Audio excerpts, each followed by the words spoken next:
I want to tell you one more Tommy story, and I know I talk about him a lot, but I think I want you to I go to the UK. I know you do too, and I think we love it for similar reasons. It's the source of our language and our culture and our history, the source of our freedoms. English common law. You know, I'm in love with the place. Yep, me too. And absolutely. I can't get enough. But it's also, my trips there, I call them a dystopian time machine. When I go to the UK, I see what our future will be 5 years down the road if we don't change course on matters like mass immigration that is not culturally net fit. zero. Yeah, they're what they call ULEZ, ultra low emission zones, and the cameras. Which means peasants don't get cars. But that's what ULEZ means. It doesn't mean you have cleaner air, folks. It means you can stay in your goddamn house and freeze to death in the dark.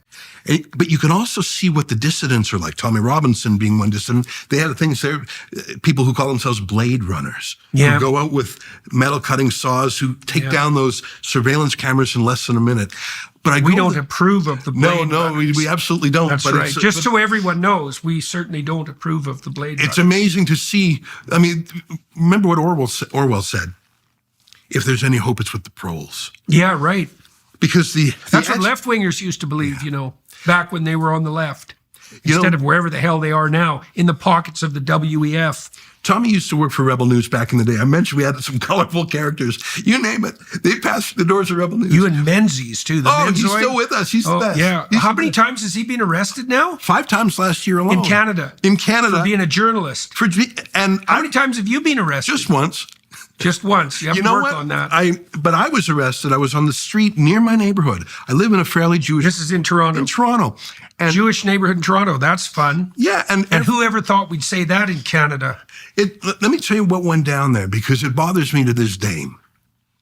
Every week, some Jews would wave Israeli and Canadian flags for the hostages who were being held by Hamas. In a Jewish neighborhood, on a Jewish street corner. It was an attempt to be positive.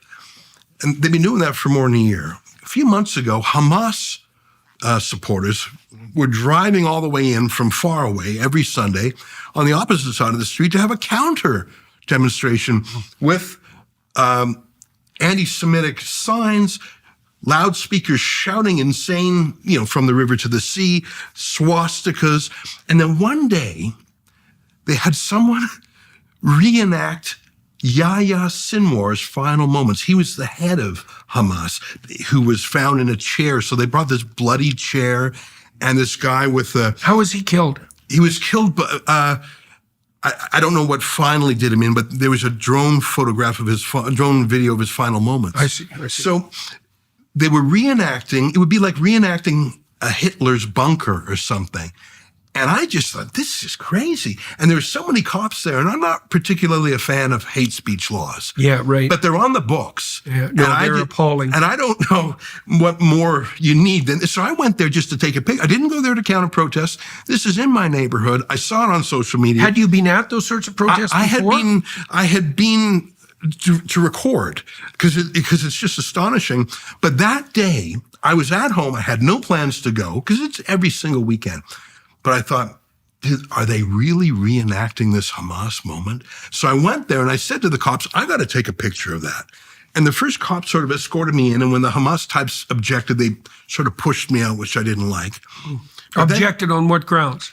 That I'm Jewish. You can't take a picture of their protest? Why the hell are they protesting? That's exactly. You can't take a picture of it. Protest at home.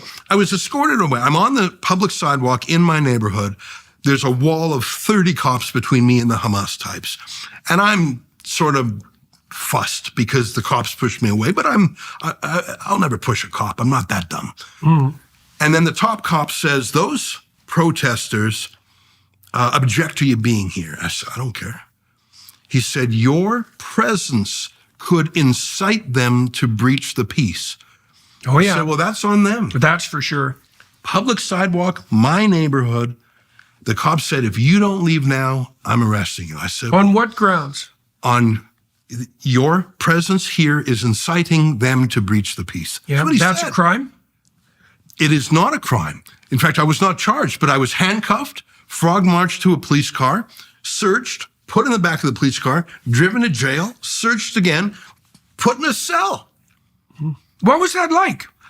Well, I knew it was BS. And my friend, my colleague, David Menzies. Were you mad at the cops? I was very mad at the cops who arrested me. The ones who obeyed and handcuffed me, I'm not going to be mad at them. They were doing their job. When I was at the jail, the guys in the jail had nothing to do with my arrest, so I was lighthearted. And that's another thing about being in jail I've learned from Tommy Robinson is you are at the mercy of these guards.